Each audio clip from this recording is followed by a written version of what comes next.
Hey guys, it's Rod with Civil Advantage Firearms Training, and we have here the Dominion Arms Grizzly with a Blackhawk SpecOps NRS stock kit and forend. So I got this kit online. I think I paid around $55 for it. It's awesome, as is most Blackhawk product. But I think what a lot of people are always wondering is, and I get people asking me, so that's how I know they're wondering is, will Remington 870 aftermarket parts fit on the Dominion Arms Grizzly? So the answer is, so far, yeah. I haven't found anything that won't fit on a Grizzly so far, and I haven't tried everything, so bear that in mind. But certainly, this kit fits on there quite nicely. So, as far as downsides, let's talk about the downsides real quick. The first downside is, if you look at the forend and you look at the sling mount up here, the forend is a little bit longer than the original Grizzly forend. So when it goes all the way forward, it's actually right up against this sling mount. So how am I going to put a sling on this thing without interfering with the forend? It's an important part of the firearm, don't you think? Being able to close the action. Might want to do that to discharge the firearm. I don't know what I'm going to do about that yet, but I'll think about it and come up with something. But today, still unsolved issue. No big deal though. The other thing is, I'm just throwing this out there, you may want to consider reading the instructions before you install the kit. So that's something I've always had a problem with, as you guys know. I have a video entitled Don't Be a Rod, and here I am doing exactly the same thing as I did last time after I screwed up my kit for the CZ858. So anyway, I get this thing in the mail, I throw everything aside. In fact, I think I had to go out somewhere, and I'm downstairs, and I'm like, I gotta get this thing on right now. And I don't know why I get into this weird mood, but I gotta get this thing on now. I don't even care. I don't care if there's people waiting. I don't know. So I think it's because I mail order stuff and I wait so long for it, and then I'm just like a rabid hound when it gets there. So nonetheless, I take this, I'm like, already know everything, whoosh, gone. And I take all this stuff off. I find out I gotta do a little bit of gunsmithing on the forend, which we'll talk about in a second, but I throw the stock on, and I got this little space all the way around here where the stock meets the receiver, and it's about 1/16 of an inch. And I wiggle in this thing, I'm like, man, it just doesn't look like it's really in there. And I'm like, turn this thing over, and I'm give it a couple whacks, because that always works. And I'm like, man, what is wrong? Nah, it doesn't matter. So I cranked this thing, and it actually cranked up tight. So I'm like, okay, I guess that's just the way it looks. Maybe it looks like that on 870s too. Who knows? So then it was a couple days later, and I put this thing away, and a couple days later, I'm like, wonder what they even have in this instruction booklet of any interest whatsoever. So I look, and there's a little note here. I mean, man, it's not even a lot of text. You think I can't read this? For some reason, I just won't. But there's even it says, note, Remington owners, after installation, there should be no gap between the stock and receiver. If there is a consistent gap, about 1/16 of an inch, between the stock and the receiver, verify that the metal spacer has been removed. The spacer is not needed for the installation of the SpecOps NRS. So, yeah, there's a spacer in there, just like the manual said. I pull the stock back off. I look, clink, clink, clink.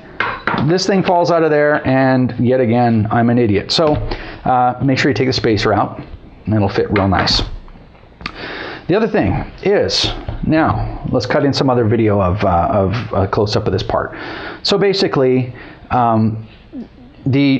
I don't know if this is a problem on the 870s, but on this gun, certainly these rails that go in and run the bolt back and forth, these rails they just end up mounting a little bit too far forward.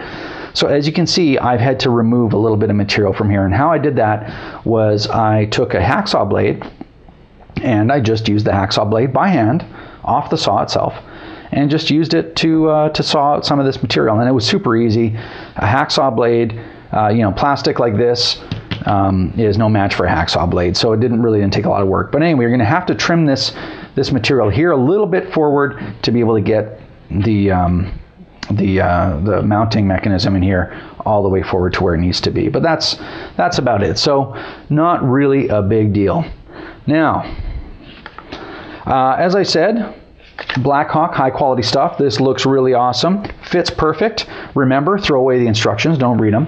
There's nothing good in there for you. Just kidding. The other thing I'm going to do right before we wrap it up is people are asking, before I buy that stock, what's the overall measurement? So let's measure it. Boom. 31 at its shortest, so that's with the stock all the way in. 31 inches, which is well beyond the 28 or 26 inches overall length to maintain its non-restricted status. Interesting sort of anecdote on the side. I read about a court case, and what it was this fella who had components of a magazine in his possession. The magazine was not put together. There were just a bunch of components scattered everywhere, but the magazine body itself was not riveted. So he had been suspected of doing this, that, or the other thing. They charged him with possession of prohibited device because the magazine was not riveted, even though it wasn't a mag. It was a mag body and a spring and a floor plate and whatever. And they ended up convicting him on that. So I thought, maybe this guy was a bad guy, whatever. I don't know. I wasn't there. But it doesn't make much sense. I mean, I'd be pretty upset if somehow they squeaked a charge in on me for not, and I'm like, I didn't intend to do anything. Somehow I have a federal a gun charge, carrying a sentence of 5 years for indictable. Nonetheless, I thought about that for a second while I was doing this. And think about this, guys. For about 12 minutes, I had an unregistered restricted firearm, right? Because when I took the stock off, it was 20 inches in overall length, and it could still be fired. But then 12 minutes later, boom, I'm on the back on the right side of the law. So you're okay. Do yourself a favor and don't leave this thing unassembled, because that might not be a good thing. But anyway, just kind of an interesting thought about the law. You can be illegal even for a few minutes. So again, in summary, Remington 870 aftermarket parts fit quite nicely on the Grizzly. If you have any interesting stories or experience, please put them in the comment below. And as I mentioned before, guys, we have a Twitter feed now, and we'll be tweeting, not twerking, tweeting maybe twice a week or whatever, something like that. So it won't be a lot.